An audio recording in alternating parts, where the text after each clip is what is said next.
Hello, everybody. Welcome to the first devlog for Muted Mountain. Currently, right now, I am trying to get some of the concept artwork done. So, as you can see, right over here, this is the main heroine of the game.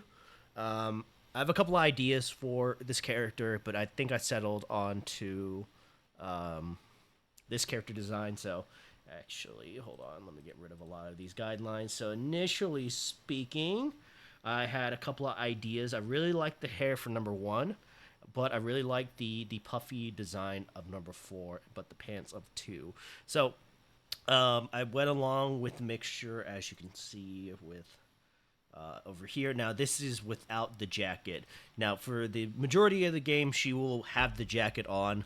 And one of the reasons for that is because one of the themes I want to have in the story is kind of like a rediscovery of femininity.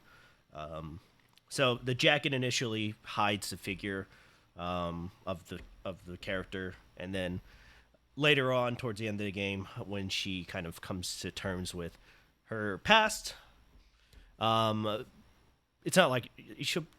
I think the current idea that I have is she'll probably use a jacket to use as a tourniquet. So it's not like it's not anything weird, right? I do want to clarify that it's not anything weird, right? But I did want that. That is one of the bigger themes in the story, so that's what I'm doing now. I have a couple of things with the main baddie over here. So this is going to be kind of like her pyramid head. So I am pulling a lot from Silent Hill, obviously, right? I'm not going to be like trying to hide that and be like, I don't know what you're talking about. These are all my original ideas. Yes, the game's called The Muted Mountain. Clearly, a lot of inspiration has been pulled from Silent Hill. Even though I haven't really fully played the games yet, I need to probably spend some time and actually go back and do that because I really want to recapture a lot of that early horror. I might honestly.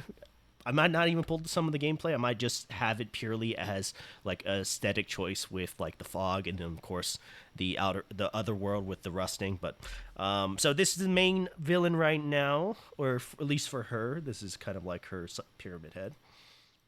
And then I have some other ideas that I was going through. So the running motif for this character, right, was hands.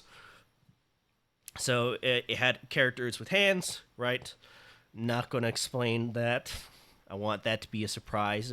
I'll leave it up to your imagination on why hands might be a important motif for this character. But yeah, so this is kind of like the ideas that I had. I really like this. I didn't number these. I really should have. But I really like the concept that I came up with for the one. Here, I can use my mouse to point to it. This one right here. I really like this one. I like the idea of like how the thumb kind of points to a crown, right? Or little like devil horns, right? Because it's a devilish creature. But I really did like the idea of like having the fingers also curl up on the chest. So I took that idea and kind of played with it. This one I felt like was a little too human. I just didn't really enjoy this. Of course, this one was the initial kind of idea. I thought it was a little too handsy. Like it's just like I just kept putting hands everywhere or arms everywhere. I just didn't think that looked good. And I think this was like I drew this after I did this, I believe. Which again I thought it was a little too human. But I thought this one over here, the design is very human. But I thought this one over here was really good. I like the idea of the pinky kind of like pulling up on the rib cage, right? And that's where I created this concept right over here, right? So, and I think the further idea that I want to do is that, in the game, he'll open up his first three fingers to like show like maybe it's going to be an eyeball, maybe a mouth or something like that. I don't know. I'm going to think about this a little bit more, but I really did like this concept. And of course with the blue hands, obviously very ghastly, very deathly.